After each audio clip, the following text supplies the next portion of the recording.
Good morning, children. So last day we were discussing about the Constitution of 1791. So today we summarize the Charter of Mains and Citizens. देखो जो constitution of 1791 है, इसमें क्या क्या rights दिए गए people को. कुछ राइट्स मैं यहाँ पर लिख रहा हूँ. The right to life was given by this constitution. Freedom of speech, freedom of opinion, equality before law, right, and the duty to protect each citizen was made of state. कि हर एक citizen को protect करने की जिम्मेदारी किसकी है? State की है. दैट इज द गवर्नमेंट की है, राइट. वहां की जो गवर्नमेंट है ये बोला गया, राइट. अब हम वापस से आते हैं हमारे टाइमलाइन के ऊपर. उसके पहले कुछ सिंबल्स को हम देखेंगे. As all of you know that during the 18th century, most of the people who are living in France, they were illiterate. They could not read or write. So in this situation, symbol played a very important role in French Revolution. As all of you know that हमारे country में भी जब election होते हैं तो कुछ symbols दिए जाते हैं हर एक कैंडिडेट को. क्यों? ताकि जो लोग पढ़ ना सके वो सिंबल देख के वोट कर सके. Just like that, to pass the ideas of revolution, the revolutionary created certain symbol to signify certain ideas. So just say, for example, the first symbol, the broken chain. What is the meaning of broken chain? Chain were used to fetter slaves. A broken chain stands for the act of becoming free. So chain टूटने का मतलब ही होता है free होना, किसी को free करना, right or not? So freedom from whom? लोगों को सर्फडम से फ्री किया गया, राइट. लोगों को मनोरियल ड्यूज से फ्री किया गया, है ना. देन कई बार ये स्लेवरी को अबॉलिश किया गया. जो स्लेवरी हुआ करती थी वहां पर लोगों को स्लेव बना के रखा जाता था, या फिर जो बॉन्डेड लेबर हुआ करते थे उनको छोड़ा गया. So this broken chain signify the freedom of certain sections of people, right. Then यहाँ पर देखो, the bundle of rock, the bundle of rods or fasces. So as all of you know that this is the symbol of unity. ठीक है, कि एक अगर rod हो, एक अगर लकड़ी का एक अगर रॉड हो तो उसको आसानी से तोड़ा जा सकता है, बट अगर ये बंडल में हो तो we can not break it, right. So इसका क्या मतलब था? Strength lies in unity. So लोग जब इसको देखते थे तो ये समझते थे कि स्ट्रेंथ लाइज इन यूनिटी. लोग अगर मिलके रहेंगे तो उसमें शक्ति है. So you can see here, this is the bundle of rods. सामने एक एरो है, राइट. देन उसके बाद ये फ्लैग लिपटा हुआ है, फ्रांस का फ्लैग लिपटा हुआ है. You can C try colour लिपटा हुआ है. सो व्हाट इट शोज, ये आपको थोड़ा सा सोचना है क्या बोल रहा है. Next, coming to this one, you can look at here, one triangle is given और वो उसके बीच में एक आई है जो रेडिएट कर रहा है. The eye with a triangle radiating light. इसका मतलब होता है eye stands for knowledge. Eye का मतलब नॉलेज है. The rays of sun will drive away the clouds of ignorance. So लोगों में जो इग्नोरेंस थी, राइट. सो एक तरह से कह सकते हो कि ये पूरा का पूरा सिंबल शो करता है कि लोगों के अंदर अब नॉलेज आ चुका है. They become enlightened. ठीक है, लोग इनलाइटेंड हो चुके हैं, right, regarding the new ideas. Coming to the next one, sceptre. Sceptre is a symbol of royal power. ठीक है, इसको रॉयल पावर का सिंबल माना जाता था. ये अगर कहीं पर यूज किया जाता है इसका मतलब है कि it is the power of king, right. देखो, snake biting its tail from a ring. Sorry, snake biting its tail to form a ring. देखो यहाँ पर एक स्नेक है, ये पूरा गोल घूम चुका है, ये अपना टेल को खा रहा है, राइट. सो ये जो सिंबल है वो किसका है? इटर्निटी का सिंबल है. इटर्निटी का मतलब वैसा चीज जो कभी खत्म नहीं होता है, जो हमेशा रहेगा, right. So a ring has neither beginning nor end. So इसको क्यों सिग्निफाई किया जाता था? कभी कभी ये भी दिखाने के लिए किया जाता था कि अगर किंग हमेशा के लिए यहाँ पर होगा तो जो कई सारे चीजें हैं वो बदलेगी नहीं, वो इन्फिनाइट टाइम तक चलता रहेगा। जैसे सबसिस्टेंस क्राइसिस कंट्री में काफी ज्यादा हो रहा था, है ना? सो ये सारी चीज इन्फिनाइट टाइम तक चलती रहेगी, राइट?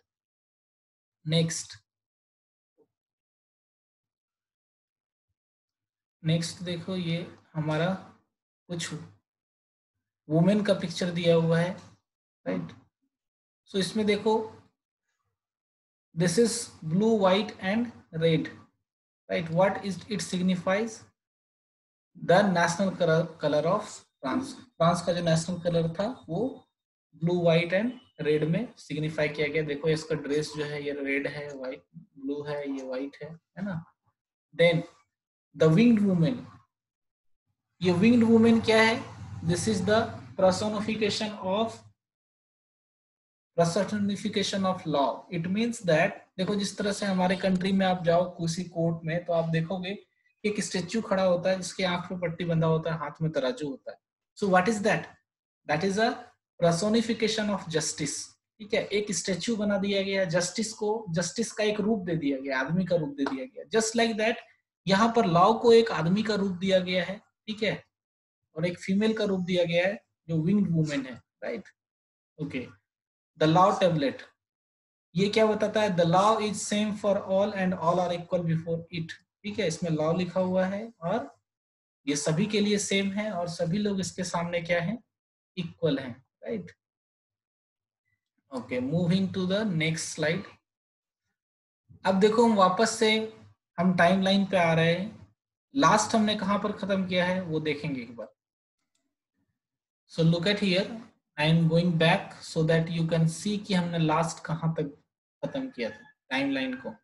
सो देखो मैंने लास्ट आपको बताया था कि the constitution begin with declaration of rights of main and citizen, और इसके बारे में हमने बीच में डिस्कस किया। अब वापस से यहीं से हम कंटिन्यू करेंगे। नेक्स्ट हम आगे चलते हैं टाइमलाइन के पास फिर से। सो यहाँ देखो, जैसे ही कॉन्स्टिट्यूशन फॉर्म हुआ, राइट, क्या ये कॉन्स्टिट्यूशन किंग को पसंद आएगा? No. So king did not like the national assembly as well as the constitution, right? जो लुइस 16 था, इसको ये कॉन्स्टिट्यूशन पसंद नहीं आया, ना ही इसको नेशनल असेंबली पसंद आया। तो इसने क्या किया? इसने सोचा कि किसी तरह इस रिवोल्ट को हम दबा सकते हैं, right? So what he did, he entered into a secret negotiation. ठीक है, आसपास के आस पड़ोस की जो कंट्री थी लाइक पर्सिया, राइट? सो पर्सिया का स्पेलिंग, पर्सिया जो पास की कंट्री थी, राइट, वहां पर उसने क्या किया? उसके साथ नेगोशिएशन किया और नेगोशिएशन करके उन्होंने क्या बोला कि we will help me out of this revolution. So Louis 16 ने क्या कहा कि हमें हमारी कंट्री में जो रिवॉल्यूशन हो रहा है, हमारी कंट्री में जो रिवॉल्यूशन हो रहा है उसमें हमारी मदद करो, इस रिवॉल्यूशन को सप्रेस करो। ठीक है, सो आसपास के कंट्री का जो रूलर था जैसे ब्रिटेन, पर्सिया, ये लोग भी बड़ा चिंतित था। They were very much worried regarding the France, क्योंकि उन्हें लग रहा था कि अगर फ्रांस में रिवॉल्यूशन होगा तो क्या होगा, हमारी कंट्री में भी रिवॉल्यूशन हो सकता है। जो हमारी कंट्री के लोग हैं वो भी अगर फ्रांस के लोगों को देखेंगे, वहां पर अगर डेमोक्रेसी आ जाएगा तो हमारी कंट्री के लोग भी क्या करेंगे? डेमोक्रेसी का डिमांड करेंगे, राइट? सो जो नेबरिंग कंट्री के रूलर थे उन्होंने क्या किया? उन्होंने आर्मी भेजने का प्लान किया, right, to attack on the revolutionaries of France. So April 1792 में ये बात नेशनल असेंबली को पता चल गई and they voted to declare war against Persia and Austria. France के पास की दो कंट्री है, पर्सिया एंड ऑस्ट्रिया, इन दोनों के खिलाफ इन्होंने क्या किया? लड़ाई छेड़ दिया, राइट? और इस लड़ाई में people were also participated, those who were common people voluntarily they क्या करने लगे? घर से बाहर आए। उन्होंने क्या सोचा कि ये जो है हमारे देश के ऊपर खतरा है, हमारे देश को यू कैन से कि हमारे देश को सप्रेस करने की कोशिश की जा रही है। That's why all the people came out from their home and they started joining army to fight against the other nation, right? So जब ये सब कुछ चल रहा था फ्रांस में, जब फ्रांस दूसरी कंट्री के साथ लड़ाई कर रही थी, उसी समय लोअर क्लास पीपल, और you can say those people who are passive citizens, वो लोग भी रिवोल्ट करना शुरू कर दिए विद इन कंट्री। ठीक है, इसके खिलाफ नेशनल असेंबली और कॉन्स्टिट्यूशन ऑफ 1791 के खिलाफ। ठीक है, जो कॉन्स्टिट्यूशन बना था 1791 में, वो सिर्फ क्या करती थी, सिर्फ रिचर सेक्शन ऑफ पीपल को वोटिंग राइट देती थी। तो लोअर क्लास पीपल को ये बात पसंद नहीं था, राइट। तो फ्रांस में दो तरीके का वार चल रहा था। एक तो क्या हो रहा था, फ्रांस के लोग किसके साथ लड़ाई कर रहे थे, फॉरेनर के साथ, जैसे रशिया एंड ऑस्ट्रिया, और दूसरी तरफ फ्रांस के अंदर ही रिवॉल्यूशन हो रहा था, इसके द्वारा, लोअर क्लास पीपल के द्वारा, राइट। सो कई सारे पीपल जो पैसिव सिटीजन थे, they form the Jacobian clubs, उन्होंने जैकोबिन क्लब्स फॉर्म किए, राइट। और ये जैकोबिन क्लब्स क्या होता है, ये पॉलिटिकल ग्रुप्स होते थे, राइट। सो जैकोबिन क्लब्स के तरह कई सारे ऐसे क्लब्स थे जहां पर कि लोग आपस में मिलते थे। क्यों मिलते थे, to discuss the ideas of government, discuss the policies of government, कि गवर्नमेंट कौन सा स्टेप ले रही है, क्या उसमें सही है क्या गलत है। इन सारी आइडियाज को डिस्कस करने के लिए कई सारे पॉलिटिकल ग्रुप्स फॉर्म हुए, जिसमें से कि जैकोबिन क्लब्स जो था एक इंपॉर्टेंट पॉलिटिकल ग्रुप था, right. So in the summer of 1792 Jacobins plan and insurrection. ठीक है, उन्होंने क्या प्लान किया कि हम जाएंगे और क्या करेंगे, जो किंग का जो पैलेस है, राइट, वहां पर अटैक करेंगे और किंग को हम बंदी बना लेंगे, राइट। सो देखते हैं आगे क्या हुआ। टाइमलाइन को हम यहाँ पर अभी छोड़ेंगे, हम थोड़ा सा इसको एक बार फिर से देखेंगे कि मैंने इसको डिटेल पॉइंट में लिखा है ताकि आप you can easily understand all this. So यहाँ पर मैंने हेडिंग जो दिया है, ये France after the constitution of 1791 दिया है। ये पॉइंट्स मैंने ऑलरेडी डिस्कस कर दिए हैं। ये पॉइंट्स एक बार फिर मैं आपको डिस्कस कर देता हूं ताकि आपको आसानी से याद रहे। देखो, do you know that the Marseillaise is the national anthem of France.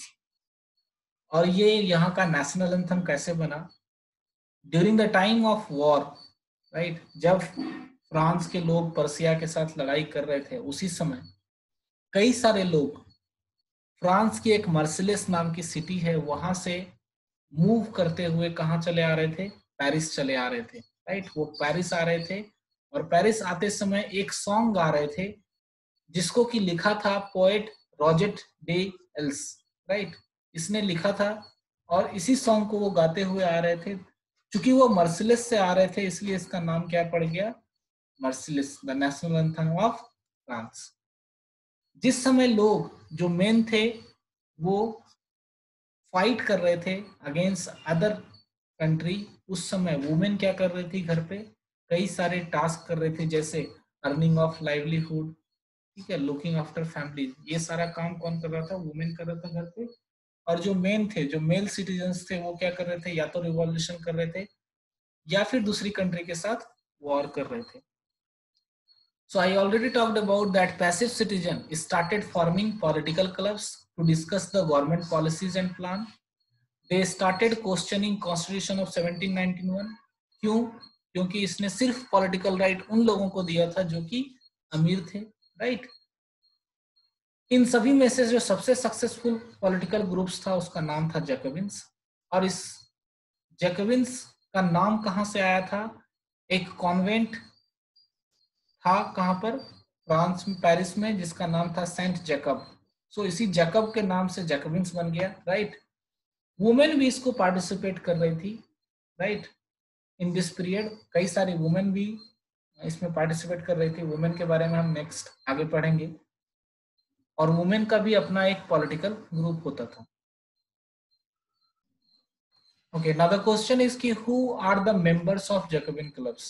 The members of Jacobin clubs are, you can say, the very lower class people like small shopkeeper, artisans, shoemakers, ठीक है, pastry कुक्स, watch makers. तो ये छोटे छोटे लोग, इनके जो lower class से बिलोंग करते थे वो मेंबर्स हुआ करते थे।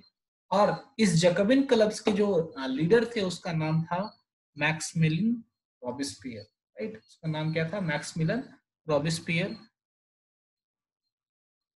जो कॉमन पीपल थे, जो जैकबिन्स के मेंबर्स थे, वो क्या करते थे? दे वियरिंग लॉन्ग स्ट्रिप ट्राउजर। देखो इस तरह का ट्राउजर होता था, वुमेन का ड्रेस कुछ इस तरह का होता था, राइट। एंड ये क्यों पहनते थे ऐसा ट्राउजर? क्योंकि they wanted themselves away from fashion, right. जो उस समय का जो एलिट क्लास का फैशन था, देखो इस तरह का नी ब्रीचेस पहनते थे जो एलिट क्लास पीपल होते थे, जो नोबेल होते थे, राइट। जो ज्यादा अमीर होता था वो इस तरह का ड्रेस पहनता था। और जो कॉमन पीपल होते थे, ठीक है, उन्होंने क्या किया? अपना ड्रेसिंग स्टाइल चेंज कर लिया। क्यों? ताकि वो अलग दिख सकें किनसे? जो रिच पीपल है, राइट। सो ये लोग ट्राउजर पहनना, लॉन्ग स्ट्रिप, देखो स्ट्रिप, इस पर कई सारे लाइंस हैं, है ना। ये लॉन्ग स्ट्रिप ट्राउजर्स हैं। और दूसरी तरफ ये लोग जो रिच पीपल हैं वो नी ब्रीचर्स, इस ड्रेस को क्या कहा जाता है? नी ब्रीचर्स कहा जाता है, आपको याद रखना है, right. So this couple is known as sans culottes couple, right. So वहां के कपल्स को जो लोअर क्लास मेंबर से बिलोंग करते थे उसको सैंस क्यूलॉट्स कपल बोलते थे। And in last slide we talked about convent. Convent का मतलब आपको समझ में आता होगा। उसमें कॉन्वेंट का मतलब था building belonging to a community devoted to religious life, ठीक है। रिलीजियस लाइफ से रिलेटेड कोई अगर बिल्डिंग होता है उसको कॉन्वेंट बोला जाता था। Okay, now coming to the Jacobins insurrection. What is it? In summer 1792, जैसा कि मैंने टाइमलाइन में पहले ही बताया, जैकबिन्स का जो लीडर था मैक्समिलियन रॉबिस्पियर, राइट, उसने एक इंसरेक्शन प्लान किया। What is the meaning of insurrection? A violent uprising against an authority of government, ठीक है। एक अथॉरिटी या गवर्नमेंट के खिलाफ एक वायलेंट अपराइजिंग। वायलेंट अपराइजिंग का मतलब हथियार के साथ, राइट। सो जैकबिन्स ने क्या किया? एक इंसरेक्शन प्लान किया कि एक लार्ज नंबर ऑफ पेरिशियन, ठीक है, जो पेरिस के लोग हैं, जो काफी ज्यादा गुस्से में थे। क्यों गुस्से में थे? क्योंकि फ्रांस में काफी ब्रेड की जो फूड की प्राइस थी वो काफी ज्यादा हाई थी और काफी कम था मार्केट में, ब्रेड्स वगैरह या फूड वगैरह काफी कम था। So on the morning of 10th of August, right, they stormed the palace of Tuileries, right. एक पैलेस है यहाँ पर, देखो दिखाया मैंने, ठीक है। इन्होंने यहाँ पर जाके किंग के गार्ड को मार दिया, right. And he make hostage king. उन्होंने क्या किया? They make king as a hostage for several hours, ठीक है। सो ये काफी ज्यादा, ये रिवॉल्यूशन काफी ज्यादा बढ़ गया। तो जो नेशनल असेंबली की थी, वहां की जो नेशनल असेंबली थी, उन्होंने एक वोट किया और वोट में ये डिसाइड किया गया दैट जो रॉयल फैमिली है, जो किंग है, क्वीन है, उन सभी को क्या कर लिया जाए? अरेस्ट कर लिया जाए, जेल में डाल दिया जाए। और उनको क्या कर दिया गया? जेल में डाल दिया गया। And from this time they declare that all the men who are above 20 years of age, right, they will get the voting right. So अब जो है सभी को वोटिंग राइट मिल गया, irrespective of their wealth, उसके पास कितना पैसा है। इन सारी चीजों के अलावा कुछ नहीं देखा जाता था। Only they saw that the men should be 21 years of age. सो अभी भी ये बात ध्यान रखना कि वुमेन को वोटिंग राइट नहीं मिला है, राइट।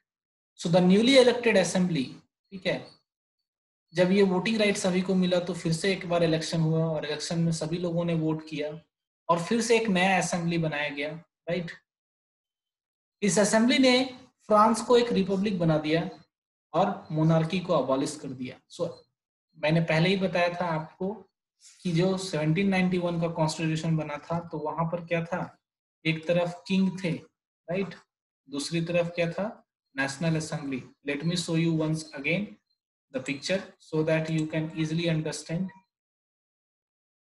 जो 1791 में जो कॉन्स्टिट्यूशन का पॉलिटिकल सिस्टम बना था वो कुछ इस तरह का था। यहाँ पर देखो, जो हेड था कंट्री का, एग्जीक्यूटिव का हेड था, वो कौन था? किंग था। अब जो है इसको हटा दिया गया, राइट, और इसकी जगह पर अब किसको बना दिया गया? इलेक्टेड। इलेक्टेड मतलब उनको यहाँ पर एक इलेक्ट किया जाता था एक पर्सन को, राइट। सो सारा बाकी सारा सिस्टम सेम था, ठीक है। थोड़ा सा चेंज क्या क्या हुआ था, यहाँ पर एक्टिव सिटीजन और पैसिव सिटीजन थे, राइट। सो यहाँ पर उन लोगों को भी शामिल किया गया, सारे हर एक मेल पर्सन को शामिल किया गया, they can vote now, right. So this is how new assembly form in the France. Okay, हम वापस से आते हैं टाइमलाइन के ऊपर। So as I already discuss that king को हॉस्टेज बना लिया गया, राइट। नेशनल असेंबली ने वोट किया to implement the family member of king, right. Monarchy abolish किया गया, सभी लोगों को वोटिंग राइट दिया गया। एंड लेटर ऑन 21 जनवरी 1793 को क्या हुआ, king was executed on the charge of treason. Treason का मतलब होता है देशद्रोह, ठीक है। उस पर चार्ज लगाया गया कि उसने पर्सिया के साथ मिलके हमारे खिलाफ एक प्लान किया था कि फ्रांस के पीपल को मार दिया जाए, राइट। सो इसको देशद्रोह माना गया और किंग को एग्जीक्यूट कर दिया गया, किंग को मार दिया गया। और इसी के साथ 21 जनवरी 1793 के बाद से the rain of terror start हो गया। रेन ऑफ टेरर मतलब वहां पर जैकोबिन क्लब्स के जो लीडर थे मैक्सिमिलियन रोबेस्पियर, वो आ गए become as a elected head of the state. उसको चुन के एक हेड बना दिया गया, वहां का फ्रांस का हेड बना दिया गया। और इसके बाद से रोबेस्पियर फ्रांस में रूल करना शुरू कर दिया गया। सो रोबेस्पियर जिस समय रूल कर रहा था, उस पूरे रीजन, उस पूरे रेन को, उस पूरे टाइम को क्या कहा जाता है, रेन ऑफ टेरर। टेरर का मतलब क्या होता है, ठीक है। सो टेरर का मतलब होता है कि एक ऐसा रूल जहां पर डर का साम्राज्य हो, राइट। सो रॉबेस्पियर एक ऐसा इंसान था जो कि काफी ज्यादा लोगों को डरा के रखा था, ठीक है। क्यों, कैसे डरा के रखा था वो हम देखेंगे। सो पहले हम देखते हैं कि ये जो रॉबेस्पियर ने रूल किया था वो कब से कब तक किया था। 1793 से लेकर के 1794, लगभग इसने 2 साल रूल किया। Robespierre followed a policy of severe control and punishment. Robespierre काफी ज्यादा यू कैन से क्रूअल पर्सन था। इसने काफी ज्यादा यू कैन से पनिशमेंट, लोगों को काफी ज्यादा पनिशमेंट दिया करता था ये, राइट। किसको पनिशमेंट दिया जाता था, जो कि रिपब्लिक का एनिमी होता था, जो इसकी नजर में रिपब्लिक का एनिमी होता था। जैसे जो एक्स नोबेल पर्सन है, जो पहले के नोबेल्स थे, एलर्जी थे, ठीक है। Members of other political party, Jacobins के अलावे जो जो अदर पॉलिटिकल पार्टीज के मेंबर्स थे, उनको भी पनिशमेंट दिया जाता था अगर ये इसके खिलाफ कुछ बोलते थे। यहाँ तक कि जो इसके अपने पार्टी के मेंबर्स होते थे, उनको भी काफी ज्यादा पनिशमेंट दिया जाता था अगर वो रॉबेस्पियर के आइडियाज को सपोर्ट नहीं करते थे, right. This is Robespierre. So उनको जेल में अरेस्ट कर लिया जाता था, जेल में भेज दिया जाता था और कोर्ट के द्वारा उसका ट्रायल चलता था। कोर्ट में उस फैसला सुनाया जाता था। अगर वो गिल्टी पाया जाता था, अगर वो दोषी पाया जाता था, तो उसको गिलोटिन किया जाता था। What is guillotine? Guillotine is a device used for beheading the head, ठीक है। जो आदमी का जो सर होता है, जो उसको अलग करने के लिए इसका यूज किया जाता था। तो आपको मैं दिखाता हूँ पिक्चर कैसा होता था। ये देखो यहाँ पर ध्यान से, दिस इज गिलोटिन, राइट। यहाँ पर देखो आप कि किस तरह से इसमें 2 पोल्स हैं, राइट, और एक ब्लेड है ऊपर से, और आदमी को इस तरह से बांध दिया जाता था गले पे, और ऊपर से इस ब्लेड को छोड़ दिया जाता था। तो जो हेड होता था वो कट जाता था इंसान का, right. So this device is called guillotine. और ये गिलोटिन, इसका नाम इसलिए पड़ा था क्योंकि गिलोटिन नाम का एक इंसान ने इसको बनाया था। Okay, let's move to the next.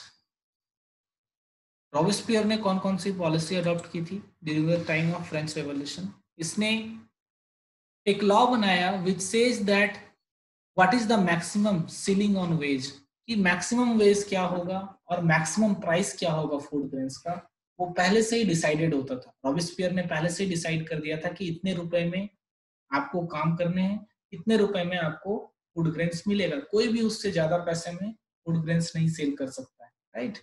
Then meat and bread were ration, मतलब सब्सिडी के तौर पर, जिस तरह से अभी राशन शॉप होता है, फेयर प्राइस शॉप्स होते हैं, उसी तरह रॉबिस्पियर ने भी उस वहां पर मीट और ब्रेड को राशनिंग कर दिया था। जो लोग गरीब थे उनको कम पैसे में दिया जाता था। Then peasants were forced to transport their grain to cities, जो लोग कंट्री साइड में पीजेंट्स हुआ करते थे उनको फोर्सली कहा जाता था कि आप अपना फूड ग्रेन जो है उसको सिटी में ट्रांसपोर्ट करो, और they have to sell their food grains on fix price by the government, जो भी प्राइस गवर्नमेंट फिक्स करती थी उसी प्राइस पे उनको बेचना पड़ता था, राइट। इसके अलावा जो एक्सपेंसिव फ्लोर था, व्हाइट फ्लोर, देखो फ्लोर का भी कई सारी क्वालिटी होती है ना। सो जो अच्छी क्वालिटी वाले फ्लोर थी, जो एक्सपेंसिव हुआ करता था, उसके यूज को बैन कर दिया गया था, ठीक है। बेसिकली ये व्हाइट फ्लोर कौन लोग खाते थे? अमीर लोग खाते थे। तो अमीर लोगों को कहा गया कि आप ये फ्लोर नहीं खाओगे, जो कॉमन सिटीजन खाते हैं, जो सभी लोग खाते हैं, राइट, वही आपको भी खाना पड़ेगा। So all citizen were required to eat pain d'egalite equality bread, इसका ये आप फ्रेंच वर्ड है, राइट। सो इक्वालिटी ब्रेड कहा जाता था। इसका कहने का मतलब था कि सभी लोग इक्वल हैं तो सभी एक जैसा रोटी खाना है, ठीक है। एक तरह की क्वालिटी का जो फ्लोर है उसका रोटी खाना है, right. Okay, apart from this equality was also sought to practice in forms of speech and express, ठीक है। पहले जो अपर क्लास पीपल होते थे, जो नोबेल क्लास होते थे, जो क्लर्जी होते थे, राइट, उनको क्या बोला जाता था? मॉन्सियर, या फिर सर, यू कैन से, जैसे सर बोलते हैं, या फिर मैडम, मैडम, राइट। सो जिसको हम मैडम बोलते हैं आज की डेट में। तो जो इलिट क्लास पीपल होते थे उनको सर या मैडम बोला जाता था। लेकिन बाद में रॉबिस्पियर ने क्या कहा कि नो, कोई भी किसी को सर या मैडम कह के नहीं बुलाएगा, simply they will call citoyen and citoyen, ठीक है। सिटोयन का मतलब क्या होता है? जो मेल मेंबर होंगे उसको सिटोयन बोलेंगे, और सिटोयन किसको बोलेंगे? जो फीमेल मेंबर होगी, सिटीजन होता है इसका मतलब, right. So church was shut down and their building converted to barracks और ऑफिस। जो चर्चेस थे, ठीक है, कई सारे चर्चेस को बंद कर दिए गए, और उसके बिल्डिंग को कैसे यूज किया जाने लगा? बैरक्स, जहां पर आर्मी रहती है, और ऑफिसेस के तौर पे जहां पर की ऑफिसर्स काम करते हैं, राइट। देन रॉबिस्पियर का जो ये पॉलिसी था इतना ज्यादा हार्ड था, इतना ज्यादा पनिशेबल था, कि जो उसका सपोर्टर्स था, रॉबिस्पियर का जो सपोर्टर था, वो भी धीरे धीरे क्या होने लगा? वो भी क्या कहने लगा कि नहीं, इतना ज्यादा पनिशमेंट नहीं मिलना चाहिए, इतना ज्यादा हम हार्ड रूल फॉलो नहीं कर सकते हैं। दे वांटेड मॉडरेशन, वो क्या चाहता था कि थोड़ा सा इस रूल को थोड़ा सा कम किया जाए। फाइनली क्या हुआ?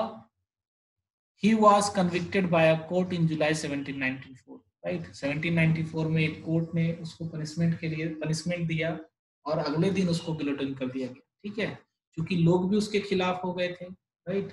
सो एक कोर्ट ने जुलाई 1794 में इसको कन्विक्ट किया कि ये देशद्रोह है, या फिर देश के लिए काफी सारा गलत काम कर रहा है। दैट्स वाई उसने उसको कन्विक्ट करके अगले दिन गिलोटिन कर दिया। सो यहाँ पर क्या होता है? रॉबिस्पियर का जो रूल है वो खत्म हो जाता है।